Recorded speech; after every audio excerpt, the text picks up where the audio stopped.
আমার চ্যানেলে তোমাদের সকলকে স্বাগত। আজ আমরা ক্লাস 7-এর রায়োমার্টিন প্রশ্নবিচিত্রা থেকে ভূগোলের দ্বিতীয় পর্যায়ক্রমিক মূল্যায়নের দ্বিতীয় স্কুল সলভ করব।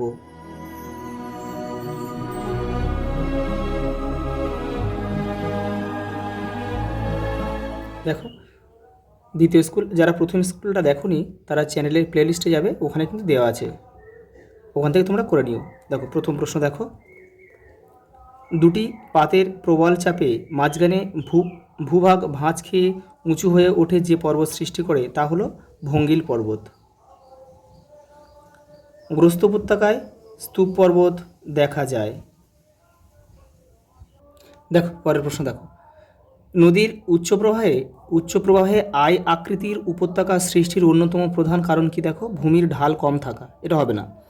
উপনদীর সংখ্যা বেশি থাকা, এটাও হবে না। নদীর নিম্নক্ষয়ের ক্ষমতা বেশি হওয়া, এটা আমাদের সঠিক উত্তর। দেখো, নদীর পার্শ্বক্ষয়ের ক্ষমতা বেশি, নদীর পার্শ্বক্ষয় বেশি হয়ে গেলে কিন্তু সেটা ভি আকৃতি হয়ে যাবে, তখন আই আকৃতি হবে না। দেখো, দুটি নদীর মধ্যবর্তী স্থলভাগ কী নামে পরিচিত? দোআব নামে পরিচিত। শিলা হলো একটি যৌগিক পদার্থ। আগ্নেয় শিলার একটি উদাহরণ হলো এখানে ব্যাসল্ট। দেখো, বেলে পাথর, চুনাপাথর এগুলো কিন্তু সব পাললিক শিলা, আর মার্বেল হচ্ছে রূপান্তরিত শিলা। ভিক্টোরিয়া জলপ্রপাত সৃষ্টি হয়েছে জাম্বেজি নদীর উপর। অপশান বি আমাদের সঠিক উত্তর।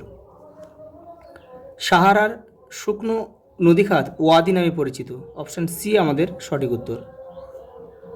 পরেরটা দেখো, আফ্রিকার সর্বোচ্চ পর্বতশৃঙ্গ হল, আফ্রিকার সর্বোচ্চ পর্বতশৃঙ্গের নাম হচ্ছে মাউন্ট কিলিমাঞ্জারো।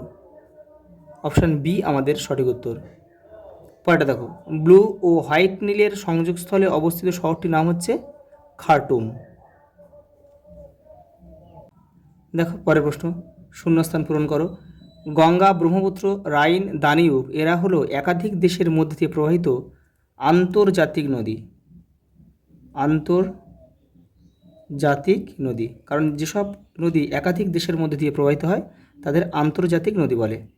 ভারতের দেখো, একটা ড্যাশ হলো একটি লাভা গঠিত মালভূমির উদাহরণ। দেখো, ভারতের মালব মালভূমি লিখতে পারে, মালব মালভূমি, বা আরেকটা আমি নাম লিখে দিচ্ছি, দাক্ষিণাত্য মালভূমিও কিন্তু লাভা গঠিত মালভূমির উদাহরণ। পরেরটা দেখো, তিনেরটা, কোন মাটিতে ফসল চাষ বেশ ভালো হয়? এটা হবে দোআঁশ। পৃথিবীর দীর্ঘতম নদীটির নাম হচ্ছে নীল নদ।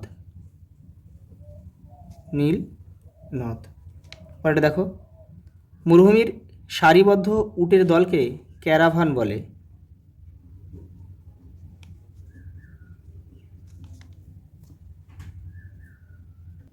পরের প্রশ্ন দেখো, একটি পলিগঠিত সমভূমির উদাহরণ দাও। সিন্ধু, গঙ্গা, ব্রহ্মপুত্র। সিন্ধু, গঙ্গা, ব্রহ্মপুত্র সমভূমি হচ্ছে পৃথিবীর বৃহত্তম কিন্তু পলিগঠিত সমভূমি। দেখো, যে নদীতে সারা বছর জল থাকে তাকে কী বলে? নিত্যবহ নদী বলে, নিত্যবহ। আর যে নদীতে সারা বছর জল থাকে না তাকে অনিত্যবহ নদী বলে। দেখো, তাজমহল কোন শিলা দিয়ে তৈরি? রূপান্তরিত শিলা, তার নাম হচ্ছে মার্বেল।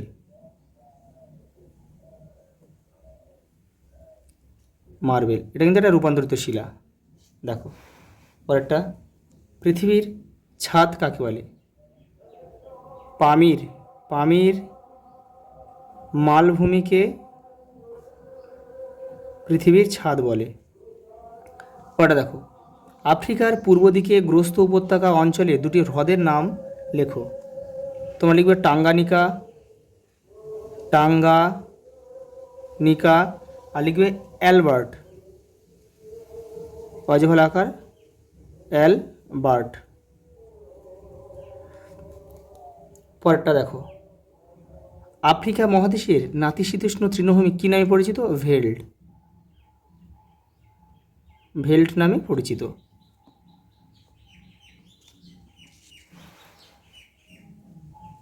এবার দেখো, তিনে দাগে, পর্বত বেষ্টিত মালভূমি বলতে কি বোঝায়, উদাহরণ দাও। দেখো 40 নম্বর পেজ দেখো, এই দেখো পর্বত বেষ্টিত মালভূমি, এই উদাহরণটা দিয়ে দেবে, এখান থেকে রয়েছে কিন্তু দেখো কুয়েনলুন, এই যে হিমালয় ও কুয়েনলুন পর্বত শ্রেণীর মধ্যে অবস্থিত তিব্বত মালভূমি কিন্তু একটা পর্বত বেষ্টিত মালভূমির উদাহরণ।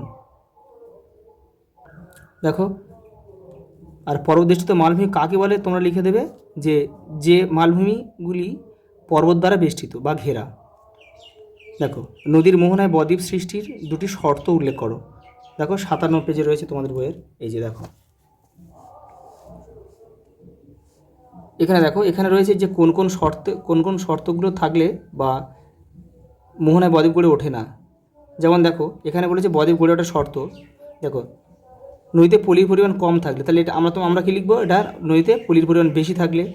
এবার দেখো এখানে বলেছে দেখো নদী প্রবল বেগে সমুদ্রে পড়লে, এটা তোমরা লিখবে যে নদী মোহনায় তার গতিবেগ ধীর হতে হবে, তাহলে কিন্তু মোহনায় বদ্বীপ গড়ে উঠবে। দেখো অথবা মোহনায় প্রবল সমুদ্র স্রোত থাকলে, তাহলে এখানে লিখতে হবে যে মোহনায় সমুদ্র স্রোতের বেগ অনেক কম হতে হবে, তাহলে কিন্তু বদ্বীপ গড়ে উঠবে। পরের প্রশ্ন দেখো, জলবিভাজিকা কাকে বলে। দেখো তোমাদের বই 49 নম্বর পেজে রয়েছে, দেখো এই দেখো এখান থেকে লিখবে বৃষ্টির জল ভূমির ঢাল বরাবর বিভিন্ন দিকে বয়ে যায়, অর্থাৎ কোনো পাহাড়ের চূড়ার অংশটা বৃষ্টির জলকে বিভিন্ন দিকে ভাগ করে বা বিভাজন করে, তাই একে জলবিভাজিকা বলে। পরেরটা দেখো, সমভূমির দুটি বৈশিষ্ট্য লেখো। তোমাদের বইয়ের 41 নম্বর পেজে রয়েছে, দেখো এই যে এখান থেকে তোমরা করবে, এই যে সমভূমি ভূপৃষ্ঠ থেকে খুব বেশি উঁচু হয় না, একটা করবে। সমভূমির উপরিভাগ সমতল বা প্রায় সামান্য ঢেউ খেলানো হয়, এই দুটো করবে। পরেরটা দেখো, রূপান্তরিত শিলার দুটি বৈশিষ্ট্য লেখো। তোমাদের বই দেখো 62 নম্বর পেজে রয়েছে, দেখো এই যে লিখবে এই শিলা সহজে ভাঙে না আর ক্ষয় প্রতিরোধ করে। পরের প্রশ্ন দেখো, বহুমুখী নদী পরিকল্পনা কাকে বলে। তোমাদের বইয়ের 114 নম্বর পেজে রয়েছে, দেখো এই যে এখান থেকে তোমরা করবে, এই যে বন্যা নিয়ন্ত্রণ ও কৃষি জমিতে জলসেচ এই দুটি মূল উদ্দেশ্যে নীলনদের উপর আসন বাঁধ তৈরি করা হয়েছে। এখান থেকে লিখবে, এখান থেকে এই পর্যন্ত লিখে দেবে, দেখো তখন তাকে বহুমুখী নদী পরিকল্পনা বলে। দেখো পরেরটা, সমভূমি কত প্রকার ও কী কী, সংক্ষেপে বিভিন্ন প্রকার সমভূমির বর্ণনা দাও। দেখো সমভূমি তিন প্রকার কী কী দেখে নাও, এই যেখানে রয়েছে দেখো, পলিগঠিত সমভূমি, লাভা সমভূমি, আর এখানে দেখো লোয়েস সমভূমি। এবার এগুলো কিন্তু সব বিবরণ দিতে হবে, এই তিনটের সব বিবরণ তোমরা দিয়ে দেবে এখান থেকে।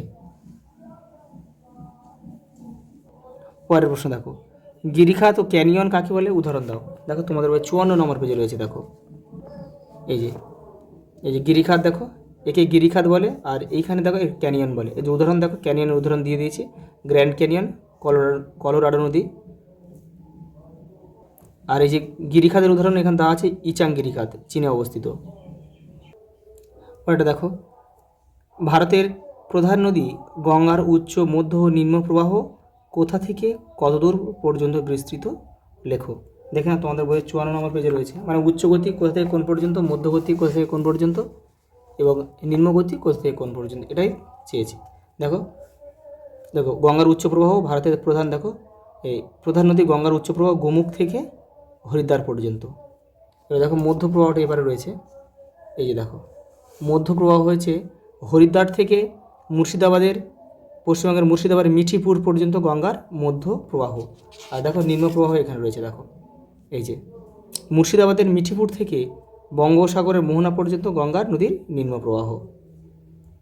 দেখো পরের প্রশ্ন দেখো, আফ্রিকাকে অন্ধকারাচ্ছন্ন মহাদেশ বলা হয় কেন। দেখো 102 নম্বর পেজে তোমাদের বইয়ের উত্তরটা রয়েছে, এই যে এখান থেকে দেখো, এই যে প্রাকৃতিক দুর্গমতা, এখান থেকে তোমরা এটা লিখে দেবে, এই মহাদেশকে অন্ধকারাচ্ছন্ন মহাদেশ বলা হতো। পরের প্রশ্ন দেখো, মাটির সৃষ্টির নিয়ন্ত্রক হিসেবে শিলা, জলবায়ু ও ভূপ্রকৃতির ভূমিকা লেখো।